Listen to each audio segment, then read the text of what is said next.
किसने सगा किसने ठगा राम के नाम पर। तहसीन भाई युवा नेता हैं, प्रबुद्ध हैं, परंतु थोड़ा ध्यान रखिए इतिहास का। मान्यवर, ठगना यह होता है कि महात्मा गांधी की समाधि पे लिखा है हे राम, और 2007 में कोर्ट में हलफनामा देकर, यह किसी का बयान नहीं है, कोर्ट में हलफनामा देकर यह कहा जाता है कि राम तो हुए नहीं। और आपने कहा कि अमुक ने ये कहा, अमुक ने वो कहा। आपने कैसे कहा कि भाई ये नरेश अग्रवाल उत्तर प्रदेश में सबसे बड़े नेता हो गए? ये कौन सी नजर से आपको नजर आता है? उल्टा कहिए, जब सपा में थे, जब आप लोगों के साथ थे, तब ये बोलने की हिम्मत हुई। हमारे यहां आके कभी बोला हो तो बताइए।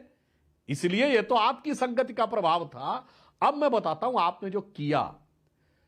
22-23 दिसंबर 1949 की रात जब भगवान रामलला प्रकट हुए और महंत दिग्विजयनाथ जी ने उनकी प्राण प्रतिष्ठा की, तो उस समय उत्तर प्रदेश के तत्कालीन मुख्यमंत्री गोविंद बल्लभ पंत पर्सनली गए फैजाबाद की मूर्तियों को हटाओ, मगर डीएम ने नहीं हटाया। अब कोई दर्शकों को आज लगेगा कि सीएम का आदेश डीएम ने नहीं माना। हां, क्योंकि संविधान 26 जनवरी 50 को लगा, ये दिसंबर 49 की बात है। उस समय सीएम की पावर्स नहीं थी, ब्रिटिश टाइम का रूल चल रहा था, डीएम की पावर सीएम से ज्यादा थी। अब आइए, 1961 दिसंबर तक मुस्लिम पक्ष पक्षकारी नहीं था।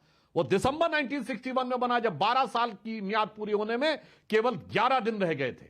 वरना मुसलमानों में एक बहुत बड़ा तबका था जो मानता था हमें इसे मुद्दा नहीं बनाना चाहिए। अब आइए, रूटीन एक्सकेवेशन जो 1976 में हो रहे थे, उसमें 8 खंबे निकल आए। के मोहम्मद जो उसको लीड कर रहे थे, उन्होंने कहा, असिस्टेंट डायरेक्टर थे आर्कियोलॉजिकल सर्वे ऑफ इंडिया के, कि कम्युनिस्ट इतिहासकारों के दबाव में न सिर्फ रोक दिया गया एक्सकेवेशन, बल्कि कोर्ट से स्टे ले लिया गया कि खुदाई हो ही नहीं सकती। अद्भुत काम किया गया। और फिर स्वर्गीय राजीव गांधी जी, ये 7 नवंबर है, नवंबर का महीना याद है तहसीन जी, 30 अक्टूबर 1990 के बाद 2 नवंबर 1990 को निहत्थे कारसेवकों पे गोलियां चलाई गई, जिसके लिए मुलायम सिंह ने गर्व से कहा कि मैंने 16 मरवा दिया। अरे मरे तो सैकड़ों थे, मगर मुलायम सिंह सरकार ने 16 हिंदू मरवा दिए। इससे ज्यादा मैं क्या कर सकता था? 40 भी मर जाते तो गम नहीं था। इस बयान के साथ उस मुलायम सिंह यादव की सरकार को समर्थन दे के बचाने वाले राजीव गांधी थे। और ये नवंबर 89 में, एक लाइन और कह दूं, नवंबर 89 में लोकसभा चुनाव का उन्होंने शुरुआत अयोध्या में राम के नाम से की, और नवंबर 90 में कार सेवकों की हत्यारी सरकार को बचाया। ये होता राम के नाम पे सगने और ठगने का प्रयास। तो इसलिए मैं कह रहा हूं जो कुछ हो रहा है, जी ये इंपॉर्टेंट है। 1989 के चुनाव की शुरुआत राजीव गांधी ने राम मंदिर के साथ करी, लेकिन 1990 में उसी सरकार को बचा लिया जिसने कार सेवकों पे गोलियां चलवाई थी। जवाब दीजिए तहसीन पूनावाला, क्या था वो? अमित जी, राम मंदिर के ताले खोलने का किसी ने अगर पुण्य कमाया और अच्छा काम किया है, वो स्वर्गवासी शहीद प्रधानमंत्री राजीव गांधी जी, उन्होंने ताले खुलवाए, सबसे पहली बात। और आज भाजपा टीवी चैनल्स पर और अन्य जगहों पर, सुधांशु जी की मैं बहुत आदर करता हूं, बताते हैं, लेकिन ये भाजपा है, वर्तमान भाजपा की मैं बात करता हूं। उन्होंने नरेश अग्रवाल की बात की, संजय निषाद जी ने क्या क्या बोला राजा दशरथ के बारे में और मेरे भगवान श्री राम के बारे में, उसके साथ आज भी गठबंधन में भाजपा, और हिम्मत नहीं होती गठबंधन तोड़ने की। उसका तो जवाब दिया नहीं सुधांशु जी ने, अयोध्या में किस तरह से जमीन के दाम को बढ़ाएंगे। इसलिए मैं कहता हूं, भगवान राम के नाम से लेकर आज तक हिंदुओं को, सभी भारतीयों को ठगने का काम आज भी भारतीय जनता पार्टी करती है। तो बाकी सारी पार्टी तो तहसीन जी बीजेपी अगर ठग रही है, तो प्रियंका गांधी जी ने बोला कि चुनाव आते ही लोग मंदिर घूमने लगते हैं। नहीं, प्रियंका गांधी जी कह रही है चुनाव आते ही लोग मंदिर घूमने लगते हैं। और राहुल जी ने कहा कि हेलीकॉप्टर से केदारनाथ जाना ही नहीं चाहिए, पैदल जाना चाहिए, लेकिन वो हेलीकॉप्टर से पहुंच गए। बिल्कुल, तो सवाल तो कई होंगे ना। ये बीजेपी कह रही है कि अब बताइए कौन सच्चा था और कौन झूठा? राहुल गांधी और प्रियंका गांधी पर एक सेकंड में सुधांशु जी आ रहा हूं आपके पास। 10 सेकंड तहसीन बोलिए। तहसीन, चुनाव के समय अगर कोई मंदिर जाता है, वो भाजपा वो लास्ट मिनट स्टूडेंट की तरह होते जो कभी एग्जाम में कोई परीक्षा नहीं करते, फिर जाते मंदिर में भगवान के पास या मस्जिद में अल्लाह के पास, कहते मुझे पास करवा दो। इस बार वो भी पास नहीं होने वाले। दूसरी बात, राहुल गांधी जी का जो वीडियो वायरल हो रहा है, पिछली बार केदारनाथ का था जो चलकर गए थे, इस बार भी वे चलकर जाना चाहते थे, लेकिन सिक्योरिटी एजेंसीज ने कहा हम आपको चलकर जाने नहीं देंगे, रोक लगा दी। और मेरा ये मानना है केंद्र सरकार ने जबरदस्ती रोक लगाई, केंद्र सरकार ने जबरदस्ती रोक लगाई कि आप पैदल मत जाइए, हेलीकॉप्टर से जाइए। ओके, काफी डिक्टेट करते हैं अमीश सुधांशु जी, जी आप लोग। अभी तहसीन भाई ने जो बोला दूध का दूध पानी, सुनिए, अभी तहसीन भाई ने जो बोला दूध का दूध पानी पर का विदेश पानी, में राहुल जी तहसीन नहीं भाई मानते एक उनकी। लॉयर है। और अभी नहीं, मैं एक पहले बात इनकी स्पष्ट कर दूं, सगा और ठगा का भी जवाब देता हूं। इन्होंने कहा, ये स्वयं एक लॉयर हैं और कहते हैं ताला खुलवाने का पुण्य काम स्वर्गीय राजीव गांधी ने किया। ताला किसने खोला था? फैजाबाद जिला एवं सत्र न्यायालय ने।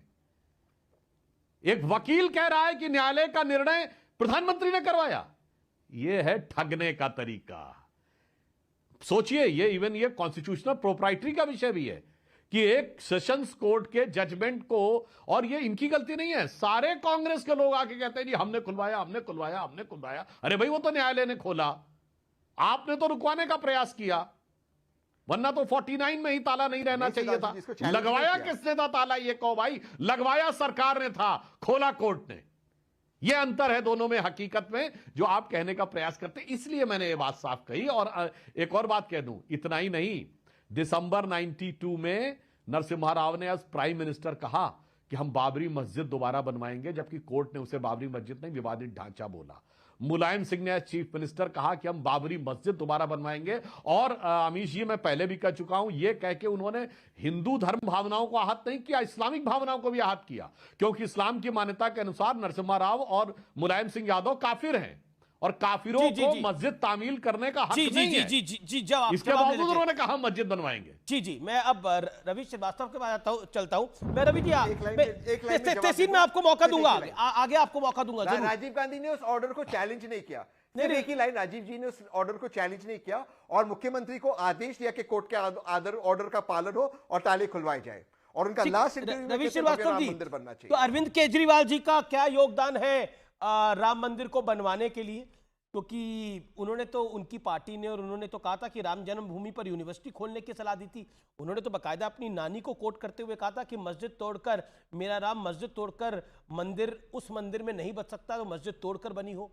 तो अरविंद जी को भी न्योता चाहिए। सबसे पहली बात तो जो मेरे को पैनलिस्ट कह रहे थे कि भाजपा ने किसको ठगा, भाजपा ने ठगा पूरे देश के युवाओं को। कैसे ठगा? इनको एक आदत है, क्योंकि धर्म की अफीम चटा के लोगों को बेहोश करने की और अपने पक्ष में वोट डलवाने की। अफसोस यह है कि आज देश का युवा जाग गया है, क्योंकि जो वो बेरोजगार, जो बेचारा यहां पे इनके लिए झंडे उठा के अशोभा यात्रा में त्रिशूल लेके घूमता था, वो आज भी बेरोजगार बैठा हुआ है।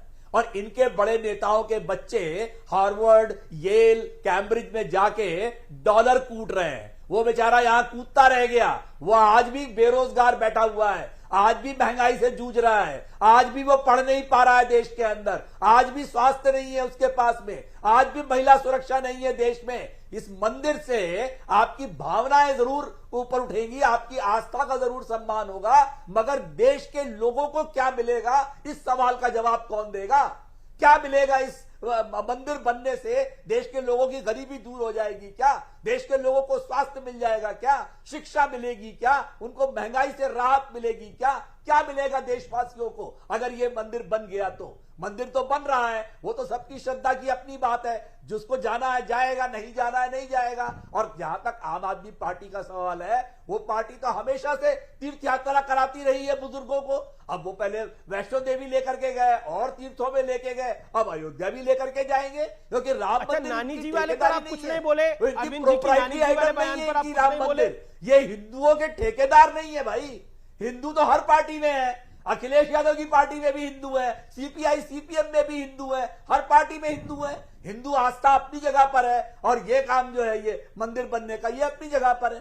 तो इसमें क्या गलत बात है अगर उन्होंने कहा कि हम अयोध्या भी लेकर के जाएंगे? ओके, जवाब, हमारी विश्वास, हमारी श्रद्धा है। सुधांशु जवाब, अपनी श्रद्धा और Ravi Srivastava, you made your point. Sudhanshu reply, sharp reply. Sudhanshu 40 मैं उसको सड़क पे लेकर के नहीं घूमता। आप अरविंद केजरीवाल की नानी जी